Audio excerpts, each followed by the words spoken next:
being held accountable, which I think we'd all argue it's a good thing, right? Like we needed to move on from the days of the Bobby Knight type of coaching behaviors, and we needed to move on from that. But it's almost like you said, this like it's gone so much. This one thing now, coaches are so afraid of how to show up and be themselves. As much as we look at what's happening, we also need to look at what's not happening or not yet happening.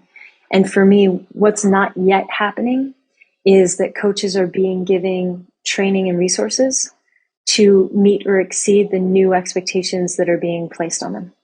And if you ask any coach, they'll say, it's not just the X's and O's in my sport anymore, Betsy. It's, I need to be a mental health professional. I need to be a therapist. I need to be a pseudo parent. I need to be also a friend. I need to be, it's all these things that weren't as highly prioritized parts of the job description or simply not in the job description before.